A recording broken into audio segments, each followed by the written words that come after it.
that there's appropriate state funding. Right, but there's not likely to be more appropriate state funding for that, or frankly, for anything this year. I think that's probably an accurate statement. And look, it's one of the things that concerns me about the economics of our state. Here's the situation.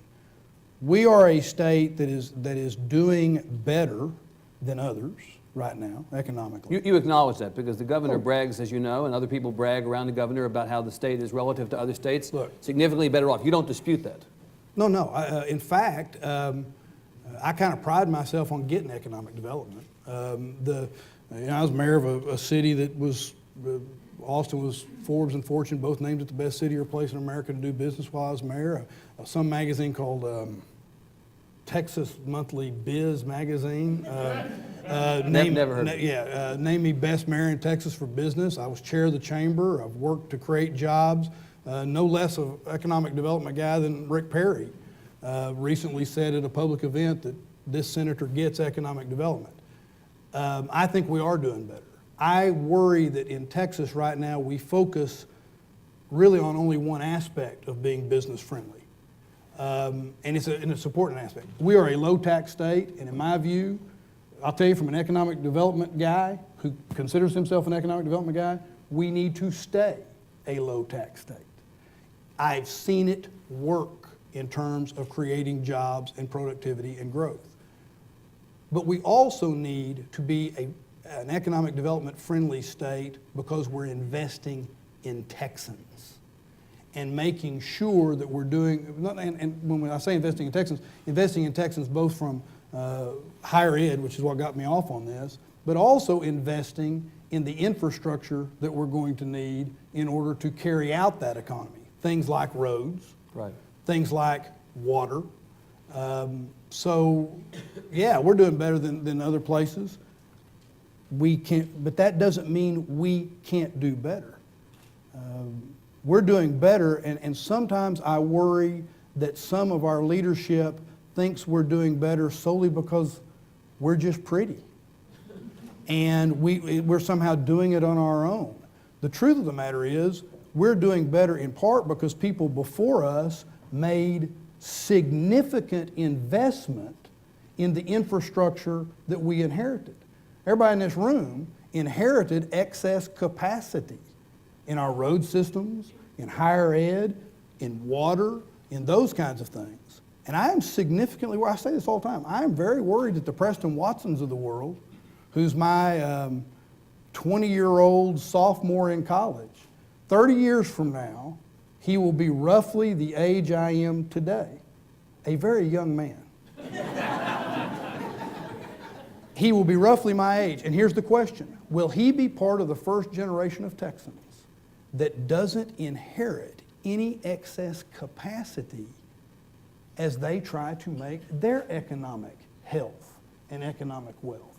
Will they be faced with having to build the infrastructure and compete globally because we didn't do what we should have done to pass something on? Well, let's talk about roads. You mentioned roads a couple of times now. So Deirdre DeLisi, the Commissioner DeLisi, who's the chair of the Texas Transportation Commission, was here a few weeks ago. She identified the size of the road funding hole as fairly significant. Yeah, like $315 billion.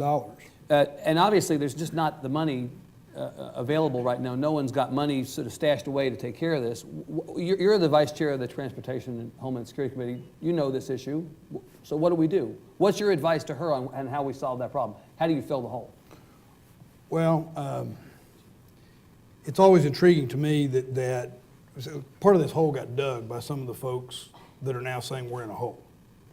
And it doesn't make it less of a hole. It's still a hole. No, it's just that it's hard to be both the victim and the perpetrator. Well, stay with the victim for the moment. But here's the situation. The primary area where we get our funding for transportation is what's known as the motor fuels tax. The motor fuels tax is a user fee. It is a user fee that those who use our roads and need to buy gas in order to use the roads, they pay. And it has been frozen at the same rate, it's not even a rate, same price since 1991. So what that means is that today, when you go put a gallon of gas in your car, you pay exactly the same amount in terms of that motor fuel user fee as you paid back in 1991. Well, there's a big problem with that. And the problem, of course, is that the cost of building road capacity and maintaining roads has gone up since 1991. So we've got a problem with that. Now, But you've taken taxes off the table this morning. Well, and let me just tell you, I wasn't the one that took motor fuel taxes off the table. That is not something that you have seen any movement. So one of the things that I supported last session was if the state's not going to do its job, if the state is going to abdicate its responsibility, then get out of the way and let local communities, let local communities, and of course maybe that's the old Mary in me there too, but the truth of the matter is get out of the way. Allow for local communities to have options for different ways that they might raise revenue. And for those that don't know, there was legislation that was carried last session that would have allowed for a local option. And what it would have done is it would have given a menu list of different ways, motor vehicle fees, additional gas tax locally, those kinds of things.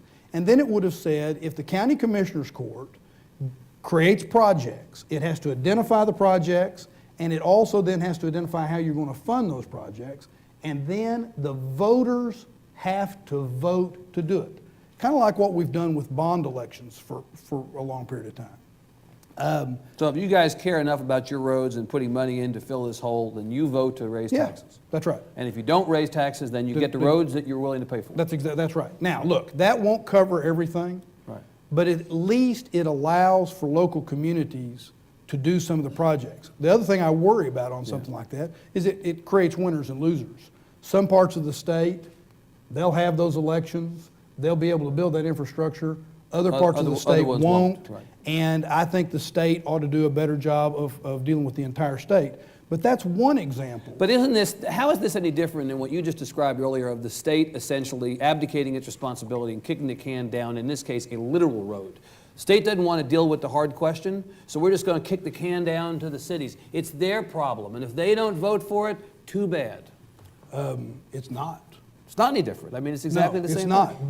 But at some point, I don't want to hold a gun to the head of the local communities because I'm looking around and I'm saying, okay, well, the state's doing such a poor job, and I don't believe it ought to kick the can down the road. I'm going to victimize you a second time. Right. All right.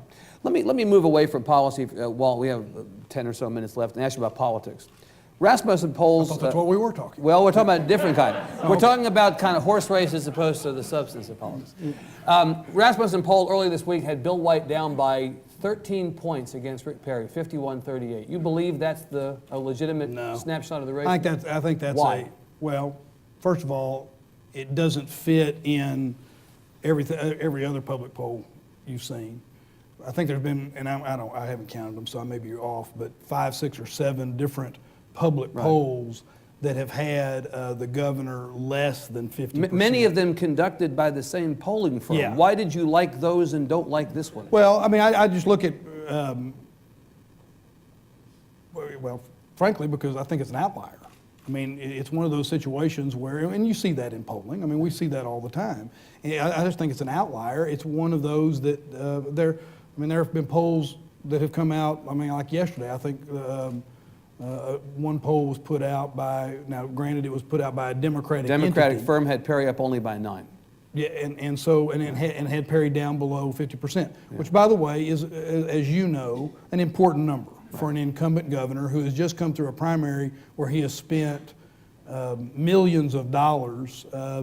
You would expect a governor that's not under the gun under these circumstances. We've used the phrase gun a lot today. We have. Yeah, but he's not under the gun to be in better position. Even on that what I consider to be an outlier poll, he's only at 51%. Right. And so I think that's probably an outlier.